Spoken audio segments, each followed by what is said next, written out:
میری تقریر کا موضوع ہے ہم نے تخریب سے خود اپنے نشے مند پھونکے۔ صدر علی وقار، سوچتا ہوں پرندے کیوں نہیں آتے، کنکر کیوں نہیں گراتے، دیکھتا ہوں بندوق اٹھتی ہے، گولی چلتی ہے، چلانے والے کی آواز آتی ہے لا الہ الا اللہ، گولی جسم کے آر پار ہوتی ہے تو مرنے والے کے منہ سے صدا آتی ہے لا الہ الا اللہ، پرندے کیوں نہیں آتے، کنکر کیوں نہیں گراتے۔ صدر علی وقار جب قاتل بھی مسلمان، مقتول بھی مسلمان، قاتل کا بھی وہی نعرہ جو مقتول کا نعرہ، قاتل کا بھی وہی کعبہ جو مقتول کا کعبہ، قاتل کا بھی وہی رب جو مقتول کا رب، قاتل کہلائے غازی اور مقتول شہید، تو پھر پرندے کس کی مدد کو آئیں، قاتل کی یا مقتول کی، کنکر کس پہ گرائیں، قاتل پہ یا مقتول پہ، تخریب کار پہ یا تخریب گزیدہ پہ۔ ہاں صدر علی وقار، اسی لیے پرندے نہیں آتے، کنکر نہیں گراتے، اور مفلس شہر کو دھنوان سے ڈر لگتا ہے پر نہ دھنوان کو رحمان سے ڈر لگتا ہے۔ اب کہاں ایثار و اخوت وہ مدینے جیسی، اب تو مسلم کو مسلمان سے ڈر لگتا ہے، اب تو مسلم کو مسلمان سے ڈر لگتا ہے۔ صدر علی وقار جی تو چاہتا تھا کہ کشمیر، فلسطین، چیچنیا، بوسنیا، افغانستان، لہو لاشیں، کٹے پھٹے انسان اور خون میں رنگی تارکول کی سڑکوں کی بات کرتا، مگر صدر علی وقار آج اس مباحثے کے قواعد و ضوابط کے مطابق میرے پاس بولنے کے لیے 5 سے 7 منٹ ہیں، اور 5 سے 7 منٹ میں تو اپنوں کے لگائے ہوئے زخم دکھانا مشکل ہے، اوروں کے قصے کیا چھوڑوں۔ ذوالفقار، میرا موضوع ہم نے تخریب سے خود اپنے نشے مند پھونکے، زیر بحث قرارداد میں موجود لفظ ہم سے میری مراد میں،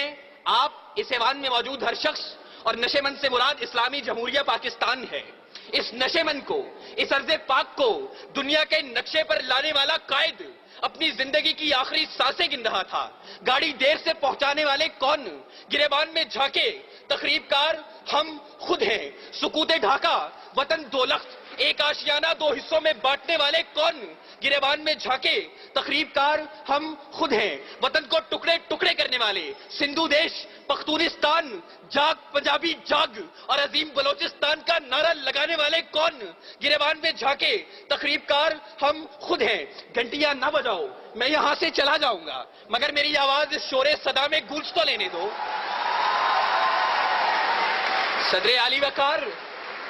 وقار اپنا نشے مند تو ایک طرف، خدا کے گھر لال مسجد کے در و دیوار کو مسلمانوں کے خون سے نہلانے والے کون، گریبان میں جھانکے تخریب کار ہم خود ہیں۔ قوم کے سپوت، قوم کے نوجوان ڈاکٹر عبدالقدیر خان کو پسے زندان ڈالنے والے کون، گریبان میں جھانکے تخریب کار ہم خود ہیں۔ اور علی وقار،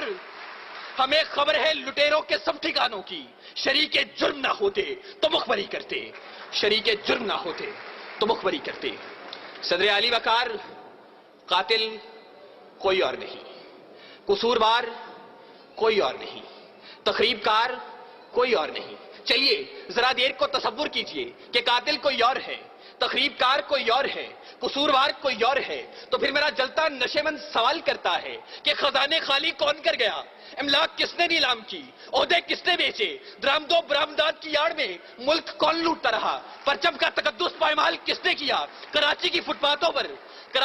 پاتھوں پر حکیم سعید شہید، مفتی علامہ حسن ترابی اور مفتی شام زئی کا خون کس نے بہایا، منصف اعلیٰ کو شہر شہر نگر نگر انصاف کا بھیکاری کس نے بنایا، آئین کی دھجیاں اڑانے والے کون ہیں۔ علی وقار، میرا جلتا نشے مند سوال کرتا ہے کہ تخریب کار میں بھی نہیں، تخریب کار آپ بھی نہیں، قصوروار میں بھی نہیں، قصوروار آپ بھی نہیں، تو میرا جلتا نشے مند سوال کرتا ہے میں کس کے ہاتھ پہ اپنا لہو تلاش کروں۔ تمام شہر نے پہنے ہوئے ہیں دستانے، تمام شہر نے پہنے ہوئے ہیں دستانے۔ صدر علی وقار،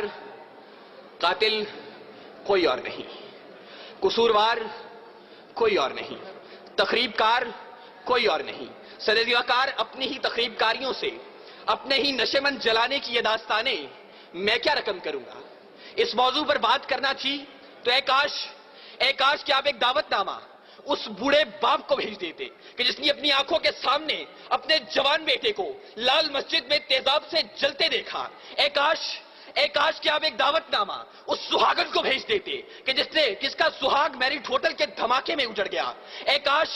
کاش کہ آپ ایک دعوت نامہ FIA کی بلڈنگ میں ہلاک ہونے والے رفیق خان کی اس بیٹی کو بھیج دیتے کہ جو اب بھی منتظر ہے کہ بابا چوڑیاں کب لائیں گے, بابا چوڑیاں کب لائیں گے. علی وقار اے کاش کہ آپ ایک دعوت نامہ